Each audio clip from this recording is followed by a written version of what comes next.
let's talk about bar chords.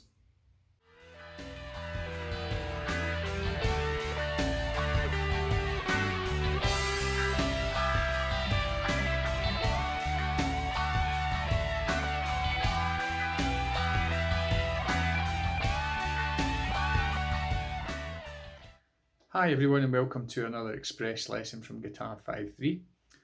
This week we're talking about bar chords. So in my experience there are key points when people decide that they don't want to play guitar anymore. And coming up against bar chords is one of those key points. It's tricky, it can be a bit painful at first. It feels a wee bit unnatural, but if you stick at it, it will expand your possibilities for playing massively.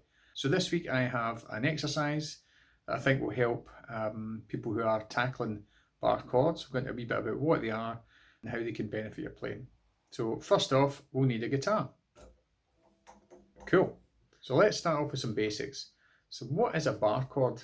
So it's spelled B-A-R-R-E, and the bar essentially is your finger going across multiple strings. For doing bar chords, full bar chords, your finger will go across all the strings. And that requires a significant amount of effort to push these strings in with one finger. So here's a wee exercise that will help, I hope. And it's as simple as this. You take your guitar, you put your first finger across all the strings in the first fret, and your thumb will be parallel, so they'll both be pointing the same way.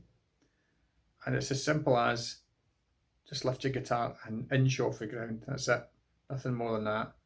You can feel how much effort is required to take the full weight of the guitar, but also how much your finger is pushing down on those strings. Just rest for a wee while and do the same. If you're putting sufficient effort in to lift the guitar, you should be able to. The strings should ring out. And don't worry if they sound a bit for the moment, that's fine. That'll come.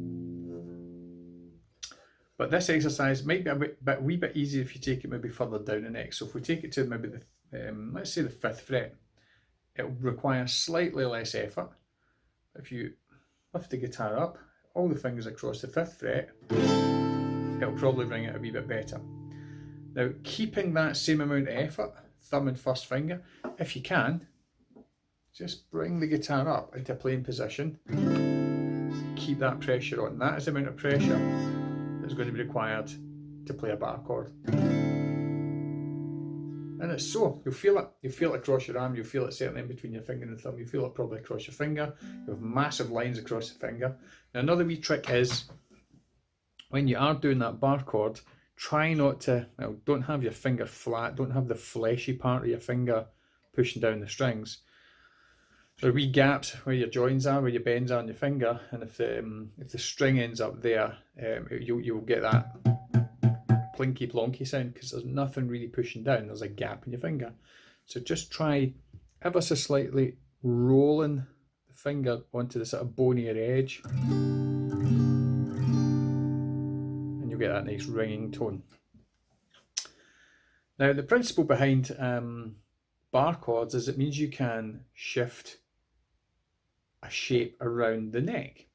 So if you take an open E, for example, which is probably the one that most people start on, you take an open E, and instead of using your 1st, 2nd and 3rd fingers, not everyone does, but if you do, change it to 2nd, 3rd and 4th, you're just playing the same chord, just using different fingers. And if you slide that up 1 fret, and you put the bar on, now you'll notice that my hand shape will change as well, because my thumb wants to come down halfway down the neck at the back to give the first finger something to push against. And as you go up the neck, the effort gets slightly lessened.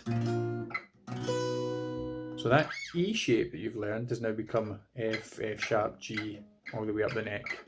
So you've got loads more chords available to you in different positions. But it's so stick at it.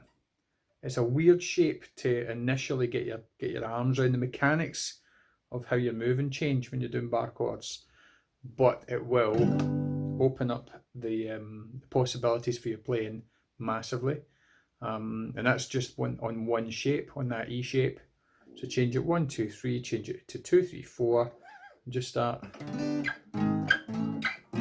moving about the neck and see what happens. Now the beauty of this is you know that if you've got an E major there and you take your first finger off, you've got E minor. Same applies with the bar chord.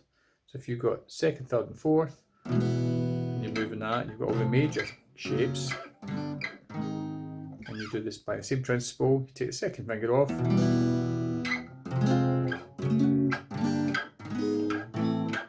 you've got all the minor chords. So you now have several different chords up and down the neck and major and minor versions. So stick at it, keep putting the time in, make sure you're having fun. That's the whole point of doing it. Keep playing, keep improving, and most of all, enjoy what you're doing.